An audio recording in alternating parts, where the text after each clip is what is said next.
Hello there, and welcome to the How to Market Your Horse Business podcast. I'm so glad you are joining me here today. As you have likely guessed by now, my name is Denise Alvarez. And before we dive into today's podcast and introduce you to my new friend, I will very quickly introduce myself in case you and I are new friends, and then we will jump right in. Now, as I said, my name is Denise, and through my business, Storm Lily Marketing, I get to help dream chasing horse business owners to clear the marketing fog so they can take strategic, intentional steps to build a sustainable business with confidence and with purpose. Now, I do this primarily through business coaching and then education, such as this podcast and some online learning resources that I have for you as well. All that I do, friends, is truly so that you, as an equine entrepreneur, can be out in the barn or in the arena, out in the pasture, in the round pen, behind the camera lens, at your workbench, wherever you are serving the equine industry. I'm here to help you do more of that work that you love so much. And today we're going to do that by way of learning from a new friend. You may or may not know her name, but I bet you know her products. And if you've been a client of mine, you definitely do, because my coaching clients and my website clients who work one-on-one with me always receive a candle from Gray Horse Candle Company because they are my favorites and I love to share the love.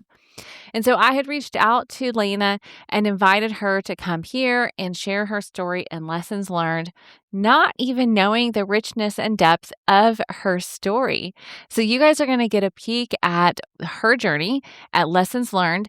And you'll hear what I'm talking about, but to give you a tidbit, if you are in Florida or if you are in the eventing and cross-country space, you may know of Rocking Horse Stables.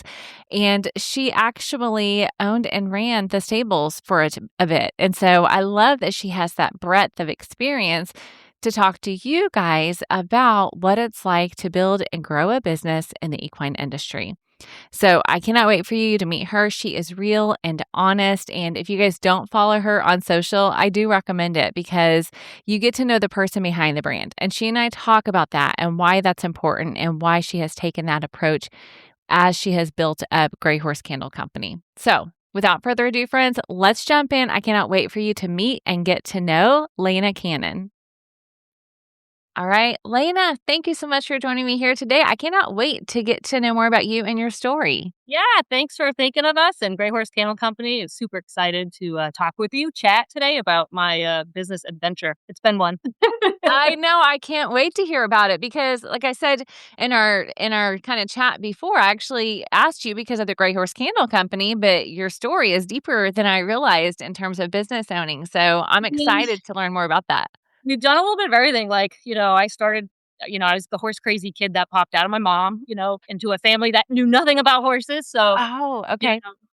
They started me in lessons at 8 years old and started riding down. We were in Massachusetts at that time, but originally, when I was 10, we relocated to Central Florida, and I eventually ended up at Rocking Horse Stables, which, if when you're an eventer, that's a huge eventing facility, in between Ocala and Orlando, and we were there for many years. So, learned a ton of behind the scenes with running a huge. I mean, it was 150 acres. We ran everything from schooling shows up into advanced horse trials, recognized USCA events. So, So tell me, so that was a quick yes. jump. So, so I'm going to pause you. No, yeah, I want to know more. Tell me a little bit about the in between. So you started riding at 8, and then At 8, you were riding at the stables there, or no, were you we were in jumping to your Massachusetts. involvement?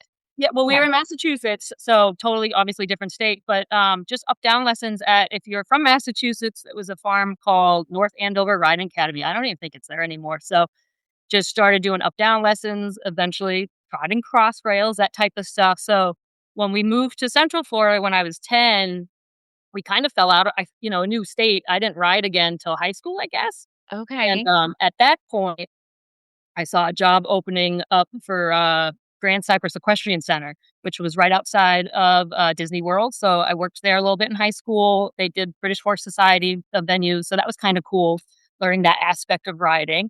So ended up taking a few lessons there, just, little jump lessons and whatnot. Not eventing, just very, stadium type stuff.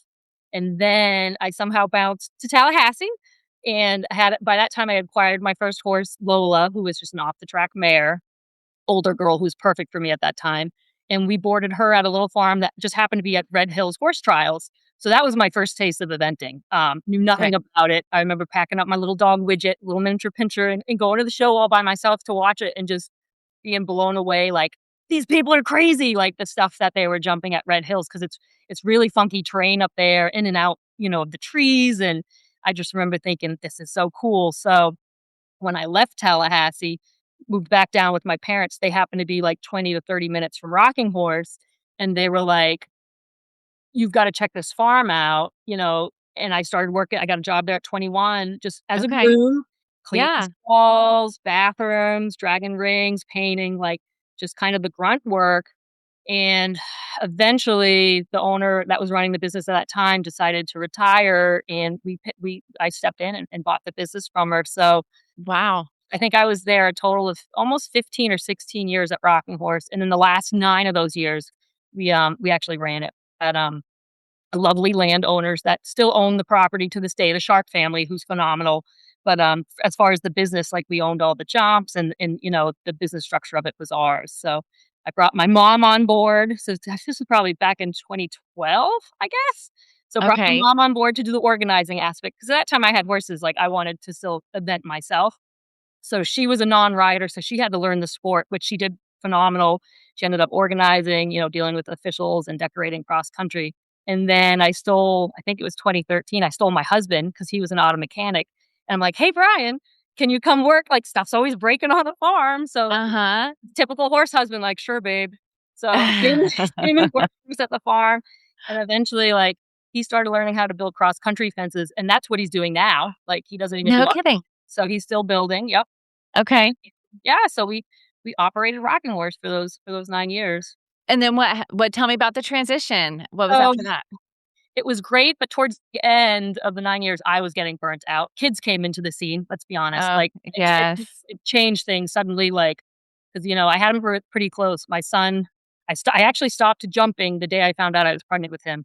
Had a horrible lesson. I'm like, I can't do it. Was just something different. I'm like, "Can't do this." Yeah. So I Yeah. switched to massage for a little bit with my competition guide, Binks, at that point. So that was 2016, Calder. My son entered the scene. And then 2018, my daughter. So, suddenly, like, being on the tractor during the shows at 9 o'clock night when you've got little ones wasn't fun. So I really started to push, like, okay, what am I gonna do next? Right? Like, this is all I've done for 16 years. I don't Yeah. take lessons, I'm not a pro rider. What do you do? So it's kind of funny how that all turned, because the year before we decided to throw the towel in at Rock Horse, I had started making soap. Mud Pony Soap was a business I created. Okay. I had a friend that had dairy goats. She kinda showed me her process. I bought two goats, and I just started making soap on the side as something, like, fun and, like, I just needed Okay. something to unwind and do. Yeah. Uh, so I bumped Ashley, had owned Grey Horse at that time. We somehow connected on Instagram. And she's like, "Hey, I've got this candle company, Grey Horse Candle Company. It's for sale. Are you interested?" And this was like summer of Mm. 2021, I think. And at Okay. first, like, I don't want to make candles. Like, what are like, I don't know how to do that. I know how to make soap. And then, like, it kind of digested for a few days. And I was like, I looked at Brian. I'm like, maybe I do want to make candles. Like, I need something to do if we're going to leave. So, we went through with the sale, and we purchased Grey Horse Candle Company. And I think it was August 2021 was when we picked it up. But we were still going to Rocking Horse at that time. Yeah. Crazy, because it's like, you get this crash course on, like, Ashley was really sweet. She showed us, like, this is how you do it. Like, she gave us this great book with all the instructions in it.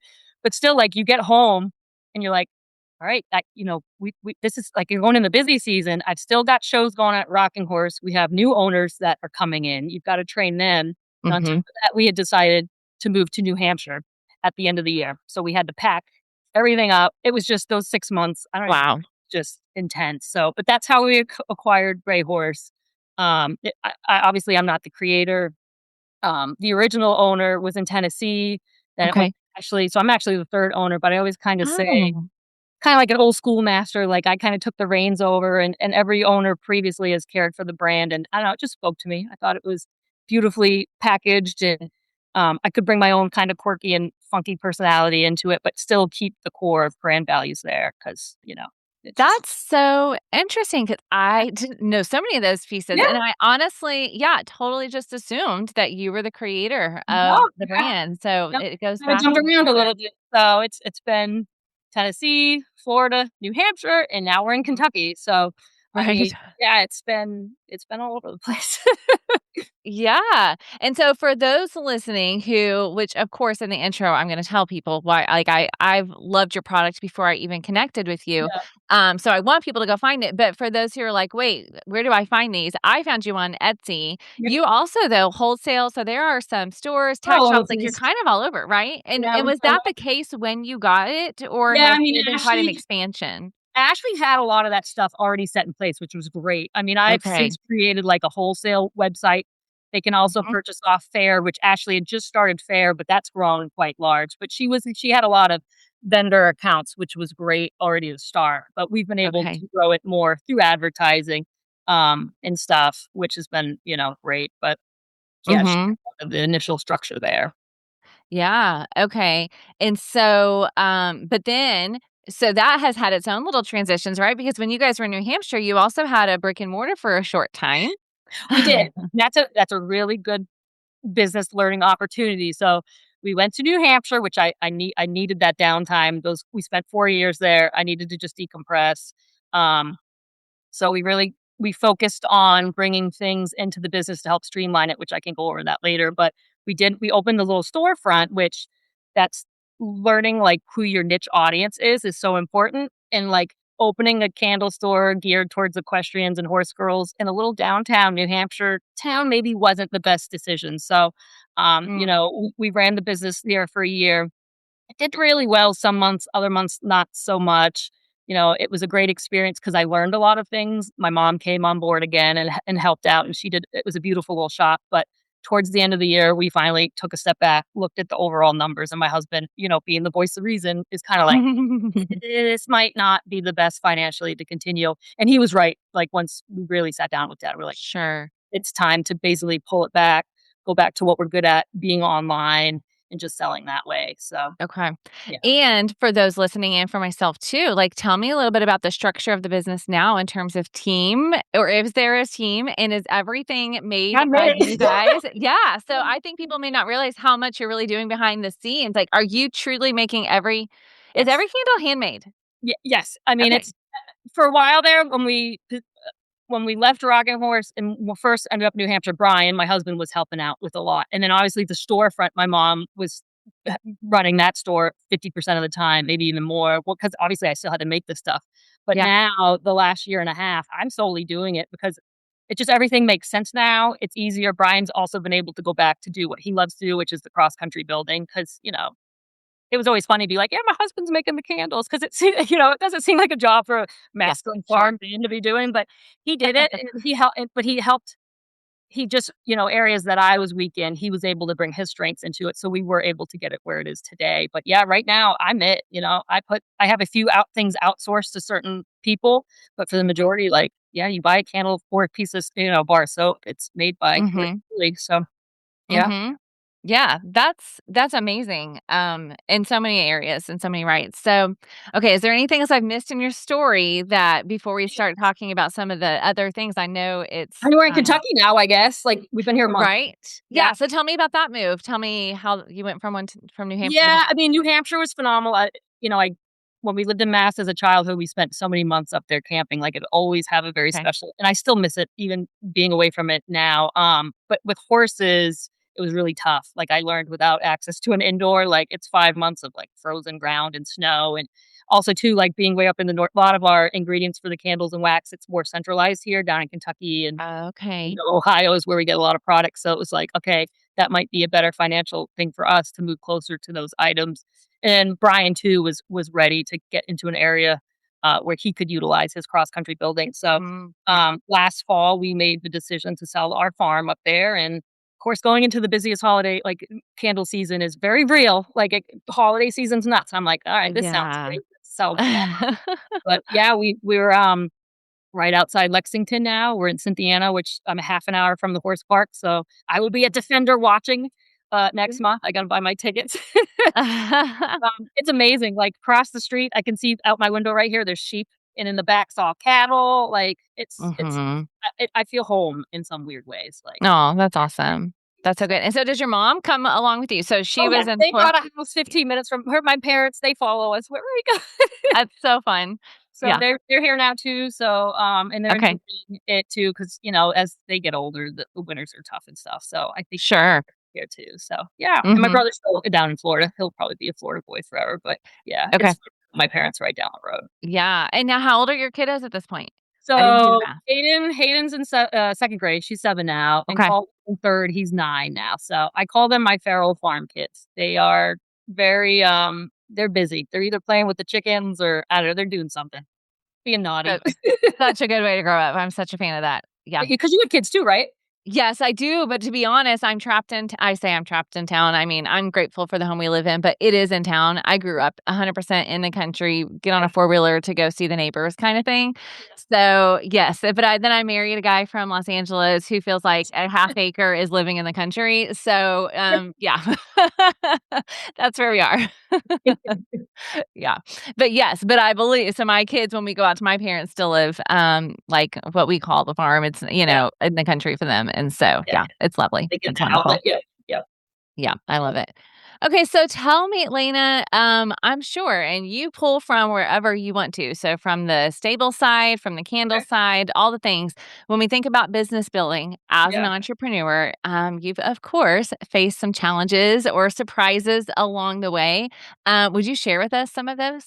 Yeah, I mean, obviously, when we took over Gray Horse Candle Company, like, we didn't get that whole plan like, when you're starting a business from the ground up, you kinda have that time to, like, plan everything out, do the research. With Gray Horse, we were just kinda Mm, thrown into it, so it was just like, yeah, "Hey, sink or swim," like, figure it out. So, definitely figuring little things out along the way, like making sure you read the quantity thing, like, when they place an order, like, make sure you see that quantity. Like, I made that mistake once, like, "Oh, they ordered 2 candles, not just 1." oh, Silly things yes. like that. But, as a product-based business, it was learning to let items go. Like, that was hard for me, I think, to first start off with. Like, Mhm. you spend all this time creating a fragrance, designing it, then making it, and maybe it doesn't do well, but it's not doing me justice sitting on a shelf getting dusty. So learning to Yeah. cut and put those items on closeout, I've gotten better about that. You can't in the end be making 40 different candles down there. You've gotta let items go to bring new items in. The core top selling fragrances are always gonna be there. Like, I'm not gonna get rid of Trail Ride or Sweet Feed or Barn Family. Like, those heavy hitters, people keep coming back for more, especially Sweet Feed. I mean, there's such a cult following with that scent. Um, but yeah, and then again, like with the storefront, I had to let that go. Like, it wasn't Yeah. it wasn't helping me out. You know, the legal aspect with the labels, learning what legally had to be on them. There were certain things that weren't on them when we got the business, had to, even the font size has to be a specific size depending on the vessel Mhm. size. Like, those were things we had to learn. Um, what else? I think thinking outside the box too. Like, so when we first bought Gray Horse, we had all these little pitchers that only held 4 pounds of wax in there. And I remember at Rocking Horse trying to keep up with the holiday orders, doing this all by hand. And I was like, there's got to be a better way to do this. So the minute we got to New Hampshire, we started thinking of ways like, okay, how can we streamline this process, still have an amazing quality candle? It's still hand poured. I still have control over the whole process. And that's when Brian like stumbled across this company that made a pouring machine. So now I can put in anywhere from 50 to 150 pounds of wax, melt it up Mhm. to our specific number, kind of like the secret ingredient Yeah, the secret sauce. Yeah. specific number, and Uh-huh. then it puts in a specific amount of fragrance. I can Yeah. pour each candle by hand, but now, like, the product's all uniform so that, like, the candle you buy today is the same from a year or 2 now, which is nice. Yeah. Um, so that helped. Getting a label machine, like we were before putting everything on by hand, which, a round jar with a really long label, trying to get that straight's just a blast. So Yeah. getting a label machine. So, you know it's easy to look at that expense as a small business owner and be like, "Oh, I'm gonna have to Right. spend thousands of dollars on this equipment," but in the long run, like, it got us Mhm. to where we are today, where I can get those numbers of orders out. Stuff's not out of stock now. It just and obviously, like, I'm not spending 80-90% of my time just making the product. Like, I can do the advertising now. I can do the customer service now. I can do some of the bookkeeping or whatever hat I need to put on that day because I found found those ways to kind of streamline the process, um, learning sales trends, like, that was hard at first, like, Mhm. sales start to dip, it's hard not to get discouraged and feel down, but, like, with my brand, with the candles, like, we do have a core, candle season, which basically the minute pumpkin spice hits the scene at the end of August all the way to Okay. Christmas, it's game on, whereas the sale trends tend to fall off, like spring going into summer. It's hot, people are on summer vacation, they're not burning candles as much. So for me now, I'm like, "Okay, I know that it's gonna get slower. Let me use that time to maybe figure out new products. Let me start ramping up production for the winter season, just to utilize that time to get ahead of myself or add something." But at first, it was just kinda like, you get down in the dumps. You're like, "Why are the sales getting lower?" But that's just Yeah. that's the candle season. Working from home, that was a little bit, like, Oh, yes. especially with the kids, like, it was really easy at first to, like, let work overtake everything, Whereas Mhm. now, like, I've had to be really disciplined and structured with, like, when is my gray horse hours and when's my home time, you know? Yeah. Having designated space helps, like, each of the farms we bought now, like, has a huge basement with a walkout, like, that's the gray horse, candle studio, like, it's down Yeah. there, that's where I Mhm. go to work, you know? It was so easy to get distracted, like, let me go drop feed to the horses at lunch, and then, it's barn time, so you're gone for an hour. Yes. It's just dialing that time in to really focus on, like, what needs to be done for the business has been, a little bit of a growth, I guess, so. Yeah, I could see that. Okay, I wanna hit that, but I wanna go back before I forget because of what you Okay. talked about in the very beginning, I feel like is something not a lot of people always talk about and recognize, which is when you talked about you've invested your time and energy and resources into something and then you had to let it go. Yes. And what yours is product based, and a lot Yes. of my listeners are service based, but they still honestly are creating digital products or they're Yes. creating programs that they feel so invested in. And then when it doesn't go well, how do you know when to double down and say, okay, I just need to shift my messaging or I just need to do this a little bit more or to go, you know what, it's had its time. It's time to move on. And I'm going to couple that with the personal connection we have to it, right? So there's that. I mean, because I've been so involved with horses for a long I always go back to the horses, like and it's sometimes you can keep training a horse a specific way, and it doesn't you've gotta be like, "Okay, let me pivot." So I think Mhm. it's kinda like that with the business, you at some point, your heart just knows, like, you've had your heart and your mind. At some point, the mind starts overtaking, like, "All right, Lena, like, this isn't working." Like, no matter what you do, like, you've got to Mhm. maybe drop it and move on to something else. So for us, obviously, it's a lot on numbers. Um, but yeah, I mean, I don't know if there's an overall, like, answer to that. I think it's just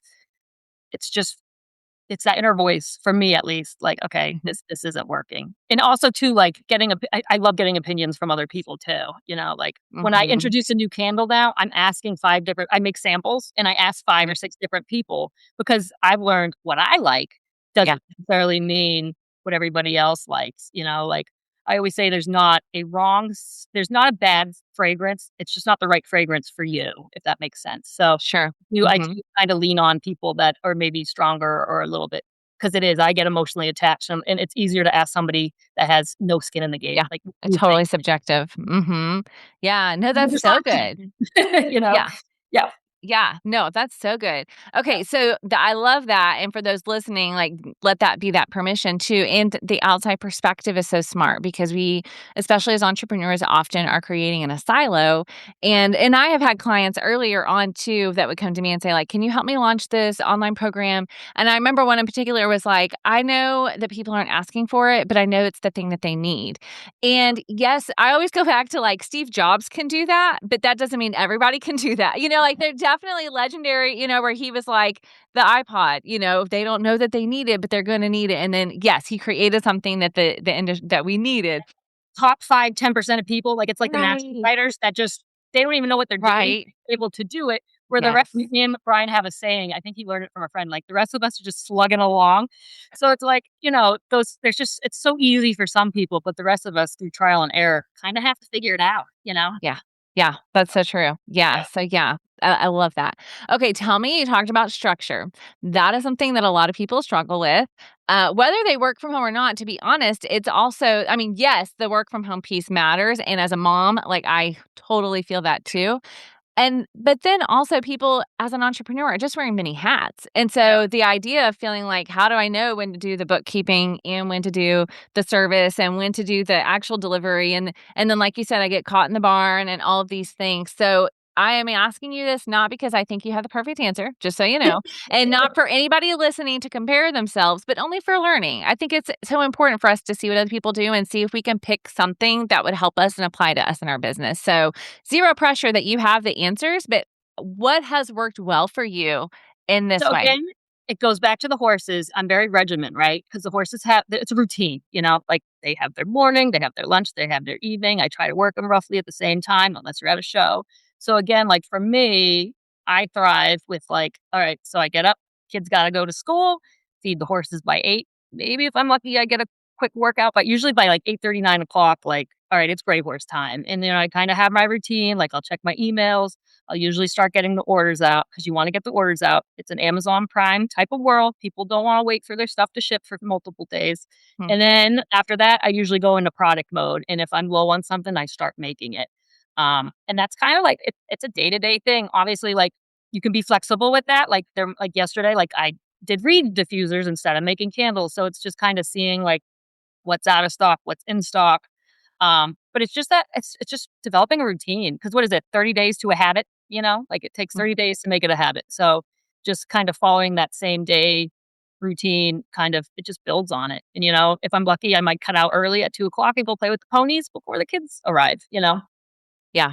Hmm. Okay. No, I love that. It's A yeah. calendar helps. What do you? Okay. Yeah. So are you like a Like daily old school planner type calendar. person? Yeah, Yeah. I like to see it, like, the phone, like, the apps, I get so many notifications, I ignore them after a while, so for me Right. to get a notification on my phone, like, it doesn't register in my brain. I'm a very visual person. I like a Hmm. paper calendar so I can cross it off and be done with Hmm. it, like, so and I love Post-it notes, like, that type of stuff helps Yeah. with me, and I always have a list in my head. I have my list on my phone, like, things that need to be done. I need to order this, so Hmm. anytime I need to jot something down because when you're making candles, it's kinda like cleaning stalls, like, you zone out, you think, so, like, I quickly Yeah. that's a good idea, write that down so that you Yeah. don't lose it and you can go back to it. Yeah. Okay, that's so good. Yep. Yeah, no, I love I do use a digital calendar, but I have learned for myself I don't always want to do this, to be honest. I don't think it's the best for everybody, but I do oftentimes use my email inbox as my to-do list just You in terms of to write it down. So, like, if I'm in the car and like, oh, I'm just gonna email myself, and then when I get to the desk, I'll write Yeah, it on my planner, you know? And yeah. so, but in the same way, I if I I use the did, like, calendar I'll shoot Brian a text, I'm like, "Oh, so I don't forget this," so I'm right, thinking yes. So, or I use the calendar because I use Gmail for my business, and then the Google Calendar, I can tell it to email me. So it's like, yes, put that on my daily and block out that time, and then also email me so that Yeah. like it's a double insurance, that I have that in there. So no, I get that, and then I write it down. Yeah, 100%. Okay, let's talk about marketing for a moment. Right. You do a lovely job, just so you know. Like, and I was thinking about Fine. this before our chat this morning, and I think that one of the things that I've seen from my perspective, okay, so I want to hear from you, but from my perspective, what I see often is the personal brand behind Gray Horse Candle. So it's not just a product based business and people know Gray Horse, they know the name and the face behind the business. And I think that Yeah. you shine with that. And that's a struggle for some people. It So, is. and honestly, for me, I'm like, can I just set my phone down? And I'm a marketer, but I just naturally, No, I wouldn't be on social media if I didn't have to be. I agree. So tell me, as far as marketing goes, especially for Gray Horse Candle, since that's what people see now, what's that process been like for you and kind of the why it's so important to you? Yeah, I mean, there was obviously a learning phase when we took it over. Ashley had her own spin on it, and then the first gal obviously had her whole spin on. So for a while there, I kind of just followed suit. Like, all right, I'll post some of the photos. I wasn't getting in front of the camera as much as possible. But eventually, like, you kind of have to put yourself out there and just kind of be like, hey, I'm gonna get in front of the camera and throw myself into it a little bit more. Obviously, like using my passion and then focusing on my target audience, which is basically I'm a horse girl making candles and you are a horse girl too. Like we're gonna talk about horses. Like that's where we connect.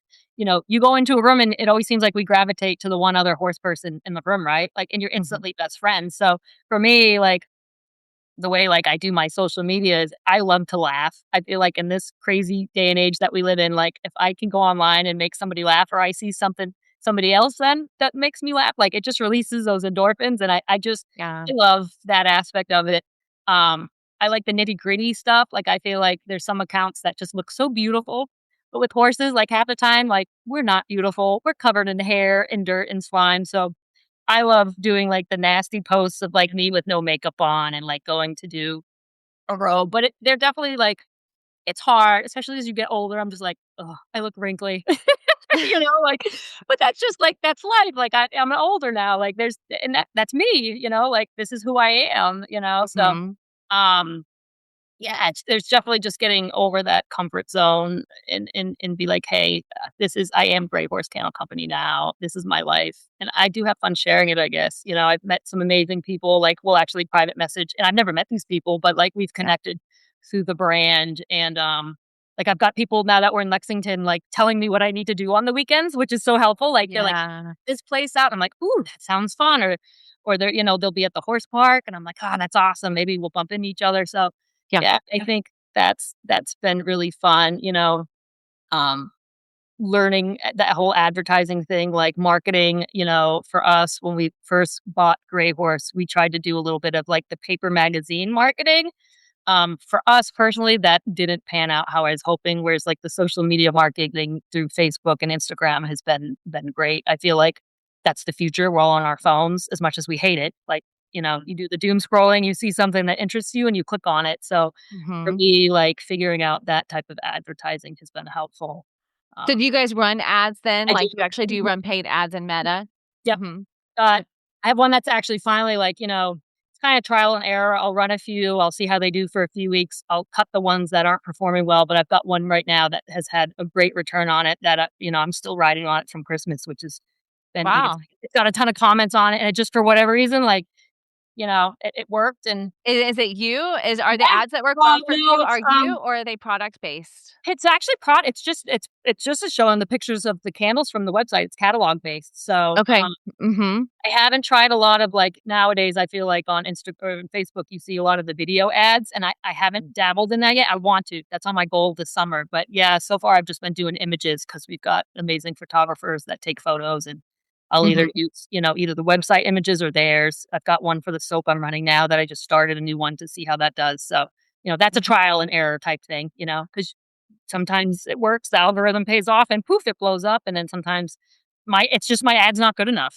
And again, this goes back to not getting too attached, be like, "My content just isn't good enough." Yeah, Like, it's just not landing. yeah, it's just not Yeah. it's paying off, so Mhm.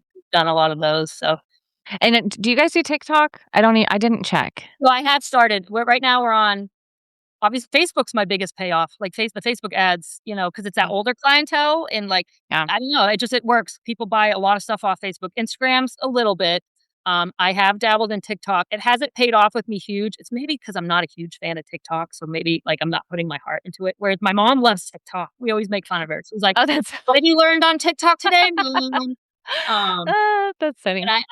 I am posting on that now. I've even done Snapchat, which that's a whole 'nother world for me, and then, YouTube short videos, I've done a little bit in that, but usually, Mhm. like, it's the 3 I kinda focus on, the Mhm. Facebook, Instagram, and TikTok, so And I'm just curious, Lena, if you're willing to share, like, when your cold leads come in, where do they typically come from right now? Is it the ads?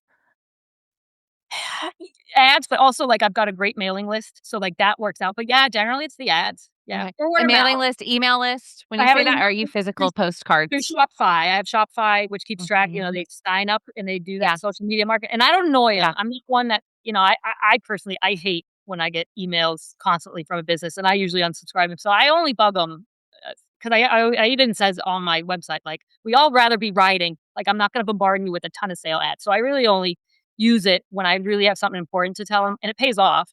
But the cold leads, they're coming in from the Facebook ads. Mhm. Or word of mouth too. I've gotten a lot of reviews that say, "We love your candles. They were burning in a house." My mom immediately went to the website after smelling them and placed an order. So Yeah. Mhm. gifts and stuff. But yeah, for now, it's the Facebook ads. Mhm. Yeah, so good. I love that. Well, I think it's so important for people to hear that. And I always give permission, and we talked about in the beginning before I hit record, like success being subjective, but also with the marketing piece, it can be overwhelming, For especially sure. when you're wearing so many hats. And so Yep. I love that you said, like, this is my focus. I think it's important for people to understand, like, yes, there can be audiences on all the platforms, but as one person, if you're trying to reach everybody on every platform, it's just going to Yeah. burn you out. Yeah, it's just, Um, Yeah, I mean, I bought a book. I read a book on advertising. Obviously, there's a ton of different YouTube videos out there, which again, it's hard because you've got 5 or 6 different people telling you to do things 5 or yes. 6 different ways. Isn't it true? Oh Yep. my gosh. It's like horses, it's just it's the way it Yes. is. Doesn't mean you can't all get at the end zone the same, but you're gonna have a different road to get there. But the book that I picked up helped a lot. Also too, like, we do a lot of giveaways sometimes on social media because it's just a way for me to build engagement because it's really easy, I feel like, on the algorithm to disappear suddenly.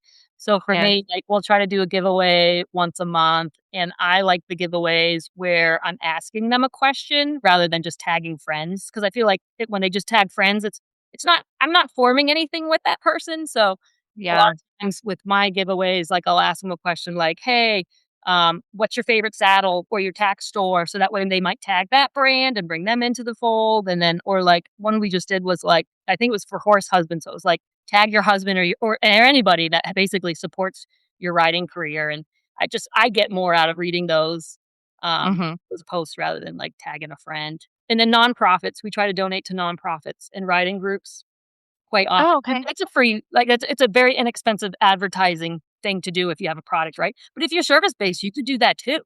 Um, so me, with my background at Rocking Horse, I know we're all desperate for prizes for shows, right? It's expensive running those shows and to go out in the end and buy all these prizes for all the levels, the winners, it adds up. So, I have a lot of people reach out and ask for items, and I have a form they fill out. They can go to the website. I'll email it to them, and then generally, like, I'll send out maybe a candle or 2, and then that way, especially if it's like those silent auction banquet end of year type things, like that, my candle is now in front of 100 to 200 different people that might see it, and especially towards the end of the year going into Christmas when a lot of these year end banquets are Yeah. being held. Hopefully, somebody will be like, "Ooh, I've never seen that before." That's a Mhm. great Christmas gift, and it also shows me supporting the riders again, which is my audience, right? Like, I'm a rider and wanna show my product to more riders, so that's, like, a really not super expensive way of advertising, so, Mhm. yeah, Yeah. and that Yeah. So good. I love that. Okay, Lena, I would love for you to imagine you're sitting across the table from a fellow entrepreneur in the horse space, not necessarily somebody who's just starting out, but somebody who's like, I still am a learner and I want to build and grow my business. So, what have you learned that you can impart to me? What are some of the things that you would share with them? for one is learning to put the different hats on, learning the different roles in a business, and then learning how to take that hat off, put the next hat on, like, that's, again, you get easily attached to an item, right? And then say you might get an email where you have a customer that's not happy. I still got to put that happy face on and try to solve their issue because my goal is to retain that customer if I can. So maybe they didn't pick the best fragrance out that first time and they're not happy with it. But hey, let me know what you do prefer for fragrances and let me maybe point you in the right direction. Or the quality control, like, it's easy when I make a product, say a label does go on wonky, or sometimes, like, I might get a little piece of the cardboard box end up in the wax and it shows up in the can. I'm like, all right, well, it's really easy to look at my cost of good that's in that product, and I wanna sell it to recoup that money back, but it's not doing my brand justice by sending out an item that isn't the quality up to control. So, for me, I've gotta put that hat on and be like, "Okay, does this meet the bar or not?" And if it doesn't, pull that item, but do something else with it, like maybe give it away. I have a scratch and dent section on the website, which does great. Stuff doesn't stay Smart. there very long, but, Yeah. like, they're getting, like, a wonky label or a dented tin, Mhm. but they're okay with it because they're getting a Yeah. huge discount on it. So, outsourcing the areas that you're weak in would be like a second thing. I'd tell that person, like, for me, when I took the business over, the bookkeeping was just a nightmare because, like, I went Mhm. from Rocking Horse, which was like basically, it wasn't a product, it was a service-based business, to like a product-based, like cost of goods, like like that was just a mess. So, I outsourced my bookkeeping to an amazing app that basically feeds in from all my different platforms and keeps track of my sales.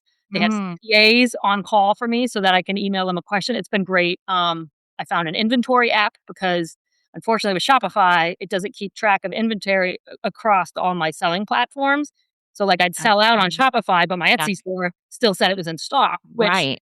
that's a headache because suddenly I've either got to scramble or refund the order, which that's not fun for me or Right. the buyer. Yeah. So, I outsourced inventory to an app, photography, like I don't have the equipment or the eye. So like I've got a group of gals that do take phenomenal photos for the website and obviously some of the social media posts that I use. So, don't be afraid to ask for that help because we can't do everything, Yeah. as much as we want to. Like you've got to ask for help and then it's okay to step back and be like, I am weak in this department. Let me give it to somebody that's stronger. Um, what else would I don't be afraid to fail, like you're going to make mistakes, that's how we learn, Yeah. still take the chance. Cause like in the storefront, I'm glad I did it. I learned a Mhm. ton, Mhm. especially seeing people smell the candles in person. And doing the test batches. That's actually where we started to do the test batches was in the store. Like Okay. Salty Mare, for example, was a scent we introduced recently. And the people of Peterborough picked out Salty Mare out of 3 different fragrances because we had like I don't know, maybe a papaya one, we had, like, a pineapple one, and it was the coconut lime one, and that by far just went through the roof with everybody voting on it, and I think in the end, that's why that's done so well. So, taking that chance, although it failed the storefront, I learned so much valuable information that I was able to use towards the business to grow. And then don't Okay. spread.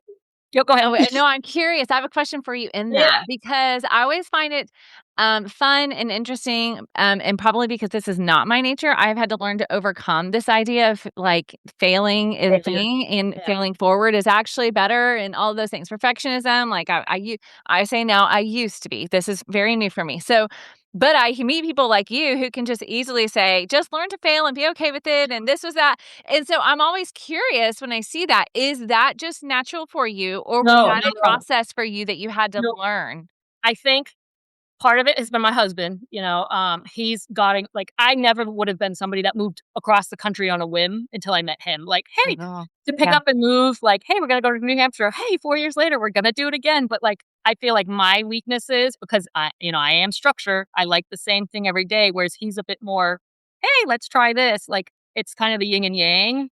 And then also too, like, going back to the horses, like, I'll never forget riding with a dressage instructor years ago and her saying, Leyna, like you're in that comfort zone. You're never gonna progress as a rider with your horse if you don't get out of it. She's like, you're sitting in that pretty little box, but you're not getting anywhere. So like I think that's kind of helped. Like you do sometimes have to push yourself past that zone with the horses and then also with the business aspect of it. Like and Mhm. it's not always easy, like I'm obviously I have I wanna start a second candle company. It's been in the back of my head because I have the products. It just needed a new brand, and I haven't wanted to do it, but I'm almost to the point where, like, okay, I'm ready to get that going, Now that we're Okay. here in Kentucky, I feel comfortable.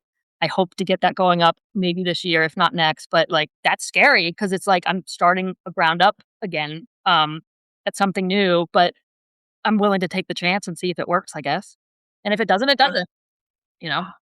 Yeah, and that's beautiful, and that's what I love, like, yes, to be able to approach it, like, if it doesn't, it doesn't. That's a beautiful thing, and as an entrepreneur, I mean, it's a necessary thing. I mean, I've learned that so much, and I think I learned it first in the business before I could start really learning that it's possible on the personal side, right? But it's also connected. The way we show up in our personal is so Yeah, connected to how we show up in the business. But yeah, no, I think it's a beautiful thing when people say yeah, that and do that and are just I did an episode earlier this year on Kenny Chesney. I read his book, and that was one of the things that stood out to me was like he had these mess ups, right? Quote unquote yeah. mess ups, but they weren't even a blurb in the book. Like it was a part of the Oh, story, yeah, but he was wasn't like, and I would moved on. It didn't even phase him. And that's a beautiful thing and a necessary thing as an entrepreneur. So I just love it. It's always been yeah. highlighted to I me. remember I remember years ago hearing it must have been on I think it was on, like, Oprah or talk show, like, it was somebody they had on, they're like, "What it won't matter in 6 months usually," and it's so true, like, you're Mm, upset about something today, but if you think about what you are gonna be at what point in your life 6 months from now, you're not even gonna think about that horrible day that's freaking you out at this moment, and I've tried to remember that, like, is this gonna matter in 6 months? Probably not. Like, I'm not even gonna good. think about it. That's good My mom. advice. Yeah. Oh, that's good. Okay, I'm gonna remember that. Yeah. Yeah, take the emotional and think logically. I think honestly, Yeah. take some of the emotion out of it and gives a little bit of logic to it. I mean, I still get emotional, don't get me wrong, if I have a bad day with the horses, my husband will be the first one, he's like, "Ugh, Flint wasn't good today, was he?" I'm like, "No." So, like, I'm not happy-go-lucky all the time, but, yeah, I try to get over it within 24 hours if I can. Like, "Okay, that's it. I've had my meltdown, time to move on." Mhm. Yeah, that's so good. I love that. Okay, well, I jumped in. You were on a roll, and but I Oh, okay. wanted to highlight that because I think that again, somebody who's maybe trained themselves for or is just naturally that way doesn't realize like how beneficial that is Yeah. in the business world because it would be so easy when the front store didn't go well to think that it was a failure Yeah. and make it mean something about you, right? It gets so attached to our identity when we own the business. So you being able to not do that is really powerful. Yeah, it was. I mean, and two, like, it just part of it was almost a relief. I hate to say it was a relief it failed, but it felt nice to go back to my roots and go home and not be Mhm. tied to like with the storefront, like you're there from, open to close, those days a week. Like if you mess with the hours, people get upset, because like you're still Right. supposed to be open that day. Yeah. So it was almost a relief for me, like, okay, I can reel this back into my comfort zone, which is working from home, just focusing on the online sales, whether it be retail or wholesale. So I think in deep down, I was like, okay, it was fun while it lasted. I have amazing memories of it with my mom, but let me get back to the roots and focus on what I'm good at. Sure. Yeah. So good. Okay, actually, before you end, do you have more? Because I have another thing that came up as you were talking that I wanted to ask about or highlight. Oh, yeah, I don't know if did I say don't spread yourself too thin? Oh no, you were about to say that one. Yeah, Yeah, talk about that. so That's this important. is something my husband actually, he's like, because I made it a point at one point with the body products, not so much, maybe a little bit with the candles, the home fragrances, but with the body stuff, like obviously I make soap, which it still does very well. I immediately thought like, okay, let me bring in a lip balm, let me bring in a bath, like all these other items. But you start spreading as since it's just me, I start spreading myself too thin, and especially it's on items that maybe aren't gonna move as quickly. Like, for Mhm. instance, I tried the bath bombs briefly and the bath bombs are great, it's like a luxury item, but let's be honest, like, we all shower hopefully every day or 2. So, like, you're using that bar of soap every day, but a bath bomb, it's kinda that luxury item, it's Yeah. just not gonna move fast, so it's like, in the end, like, do I need to be wasting my time making these items when I should probably be pumping more soap out, because those items do move faster, so it's basically, like, finding my niche in the business, those are the things that do really well, build on that is Mhm. what I've learned, at least with Grey Horse. No, that's so good. I know that everyone listening can relate to that because how easily we wanna say yes to everything Mhm. because Yes. we think it's an opportunity, or if I say no, that I'm missing out on that income. But that's a great example of doubling down on what's working well and what's profitable is what's I gonna think help you most. even too at Rocking Horse, we learned to say no sometimes. It's not always easy, especially I'm sure if you have a service-based business and you're dealing with somebody, like, to say no, that's not easy. Yeah. Gotten better about it as I've gotten older, I think. I think once you get a little older, you're like, just like, "This isn't helping me, and if I'm not helping me, I'm not helping you." So I think learning to say no, I think is something I don't know, at some point, it just kind of appeared, I guess. I don't know. It just I can say no, and I'm okay with it. There's a nice way to do it, I guess. Yes. Yes. No. Mhm. Yeah, Yeah. that would probably be my last advice, I guess. And then And and balance the home and work life. That would be my final really nail that lean in. into that one more. I was so guilty when I took over Grey Horse of, like, finding myself down in the basement filling orders at, like, 7 o'clock at night, doing stuff on the weekends, and, there's nothing worse than your kid looks at you like, "Mom, I hate that phone, you're always on it," so, like, I've gotten really good about making those hours for Grey Horse, and when the kids get off the bus, I go into mom mode. I don't do Mhm. very much on the weekends anymore because 'cause they're home from school. Mhm. Those years with them won't always be there. Like, my son's he's 10 almost, like, 8 more years, he'll be 18. It Mhm. does if you have kids, it does go by so fast. Oh, even if you don't have kids and you have horses, it goes by fast. But, yeah, I've gotten really better about just balancing that time out. Like, during the holidays, I will work more hours if I have to drop packages off on a Saturday, like, that's one thing. But, um, I will try to balance work and home life and horse life for that matter too, because it's really easy to just go out in the barn and disappear for a few hours. So, Right. I Mhm. just try to keep a balance to keep everybody happy if I can. So, Yeah. Okay. Tell me from a super practical level. We talked about social media and how you're super active there. So when the kids come home and you say the phone's put away, so you literally are not like responding to messages or Well, how are you managing that for I you? will do like, I will answer emails because I mean, it goes to my phone. That's something really quick to do, but, like, I'm not gonna go down and make candles or package per se, but Mm, if mhm, an email comes in that obviously I find, like, this can't wait till tomorrow, I'll quickly answer it. Sometimes the kids are the bunt, like, they are in my reels, especially my storyline, like, I do use them because, gosh, they're a hoot sometimes, like, so, mhm. especially Brian, I poke fun at him a lot. My my most top performing reel, I think, well, it broke 1,000,000 views, and it was Brian. Oh, no way. Like Really? like, yeah, it was, something stupid, like him cleaning my stall horribly and just all the while like, it was a thing, like, "This is how I look when I see my husband not cleaning my stall right," and it just blew up on Facebook.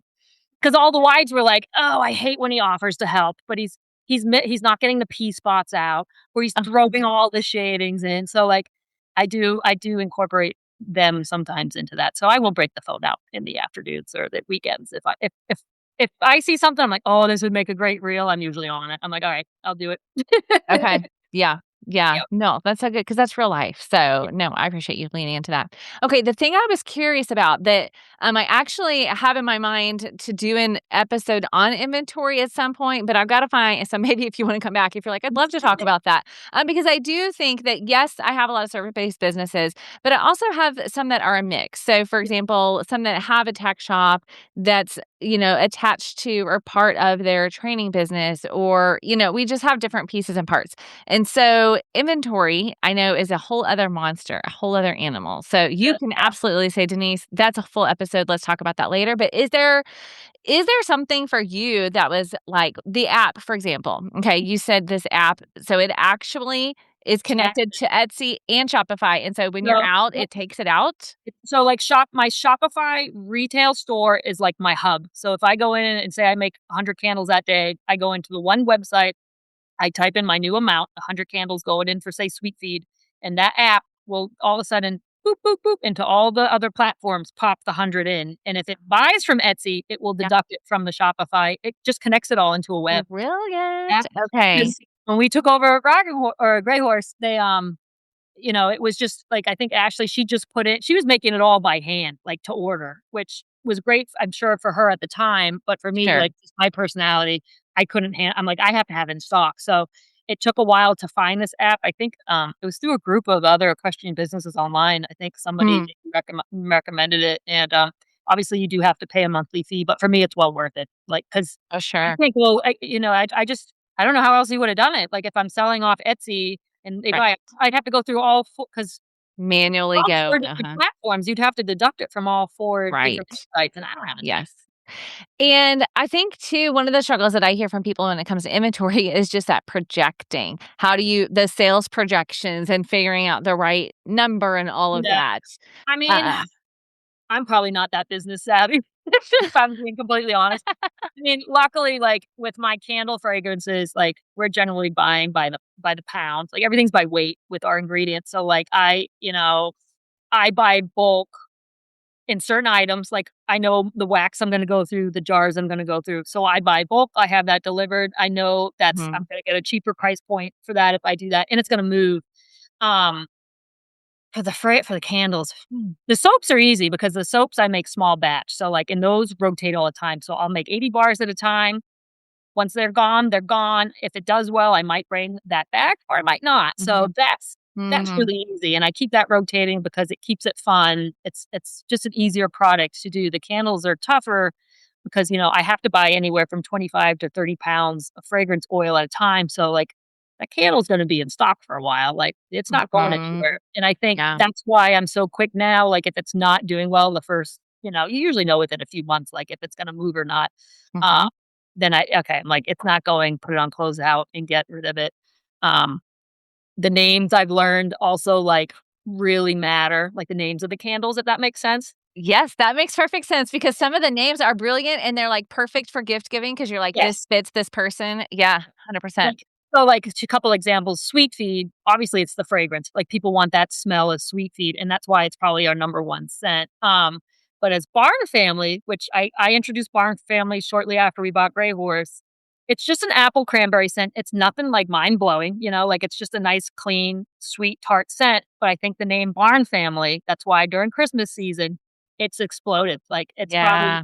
probably top three. I'd say it's a third. Trail Ride's the other. Those top three scents do phenomenal. But Mhm. I think it's the name, Salty Mare. Um, that's a funny scent. If you have a mare, sometimes they get salty. Right.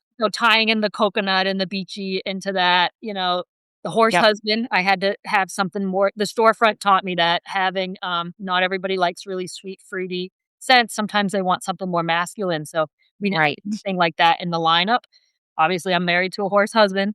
So bring in a candle Yeah. called horse husband and put a masculine scent with it. And that's done really And well. you had a saddle one, didn't you? I remember Mhm. ordering I had a male client that I was like I think I told you I was sending your Yep. candles out, and I was like, "I still wanna send him something," and so the leather one, and he liked it because, yeah, it was still masculine. That's one that I won't discontinue. Like the fresh cut hay, the apple, and the saddle, like, we'll always have, like, those top 5 or 6, like, I can't see those ever going anywhere because it's like that's horses. It's like apples, leather, hay, like, we have the Yeah. cedar candle cell, which again, like, I don't know if the cedar one is as high performing as I'd like it to, but, like, I don't know how you get rid of that. Like, it's Mhm. shavings, like, Mhm. it's so horsey, that scent. It's yeah. So, and then too, like, I don't know if I dabbled into this, we've launched a new, candle. It's a new line in the Grey Horse Candle Company, which was called the Trot It Forward collection. I don't know if you've seen those online. Yes, okay, but, I can't think for a minute, so go ahead and explain it for everybody, including So the myself. Trot It Forward collection, I wanted to bring in a different vibe for the candles that also help nonprofits because we've worked with nonprofits in the past. We did a really cool thing a few years ago when the hurricanes, I can't remember the hurricane, but it's the one that went through the Carolinas that, like, just ravaged, like, that area. We did, where you bought 1 tin, you get 1 free, and we sent or I got you buy 1 tin, and I sent 1 to the hurricane victims, and that did phenomenal, and I got my Yeah. first taste for, like, I mean, we sent, I think, maybe 150 tins down there to a nonprofit that we work with, and they distributed it out to all the victims that didn't have power. So I started thinking, like, okay, helping other people out, I love doing that type of stuff, but, like, I'm just a candle maker. How can I help? So I'm like, "Well, I can make candles. Maybe I can create something." So what we came up with, the Trot It Forward collection, if you buy that candle, and this goes for my wholesalers too, it doesn't matter if you buy it directly from me or from a tax source, we're donating $2 to a nonprofit. On the candle, we're kind of focusing on discipline, so we've only launched 2 right now, and the first one, of course, was my thoroughbred candle.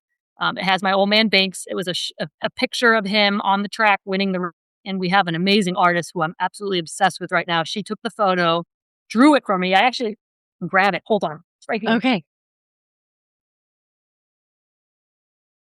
So this is Banks. It's a real photo.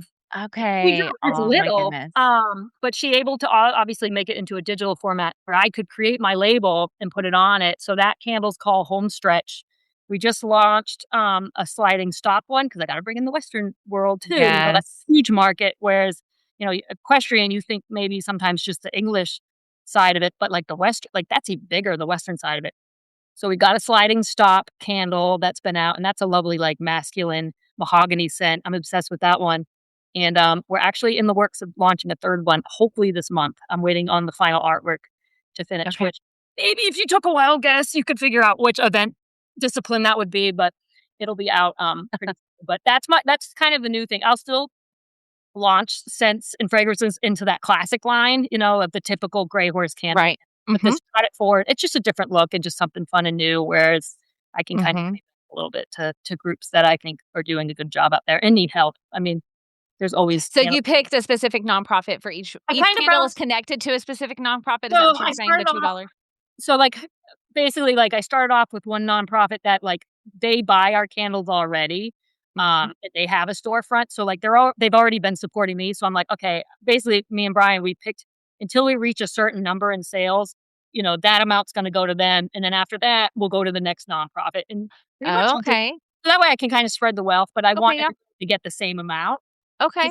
It's not really That's neat. fair, like, going into the Christmas season, like, those people are gonna get way more money than, say, my summer people, so if I pick Yeah. that smaller amount that I'm Oh, willing to that's pay cool. to bounce Mhm. it over then, so we've almost paid the amount to the first group, so I'll bounce over to a second one, and I just look Okay. around, Mhm. a couple Okay.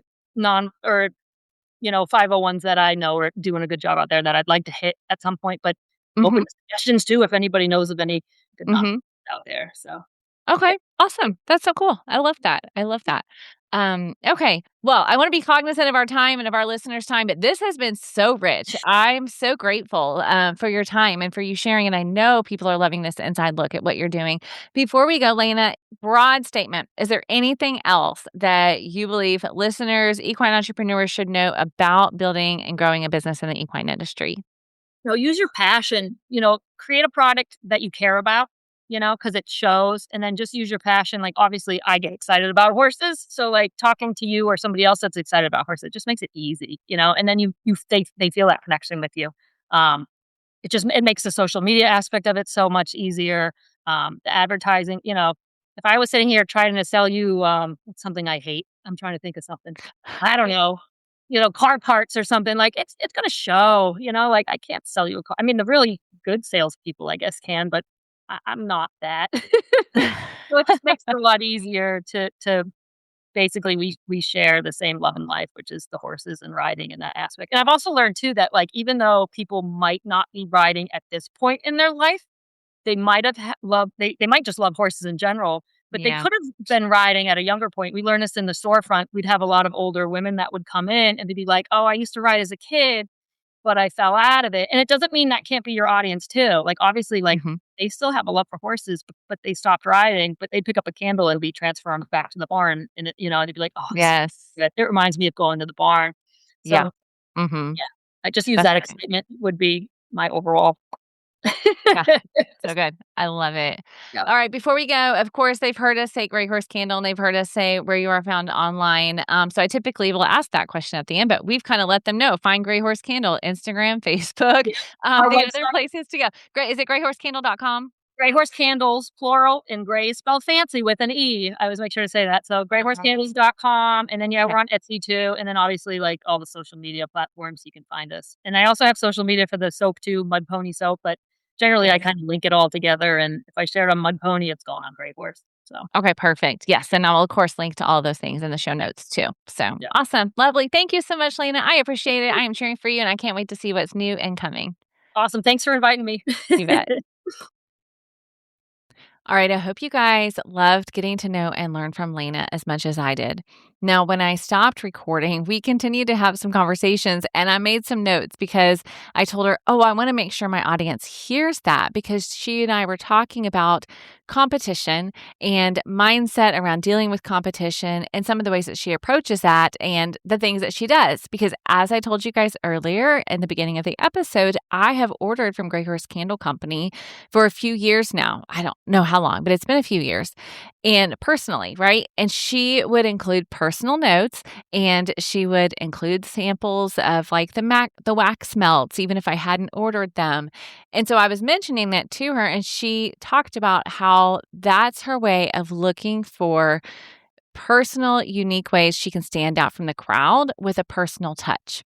And so when she said that, we were both like, oh, I need to make sure to mention that to you guys because that's another important learning lesson I want you to take away is how can you in your business, you may be product based or service based, but as you deliver whatever it is that you are selling, what are some ways that you can do it with a personal, unique touch? Okay, so I'm adding that one on here to the things that she had already shared that I believe are going to help you and inspire you. And so, of course, we're going to end this as I always do, inviting you to think back on this conversation and think back on one thing.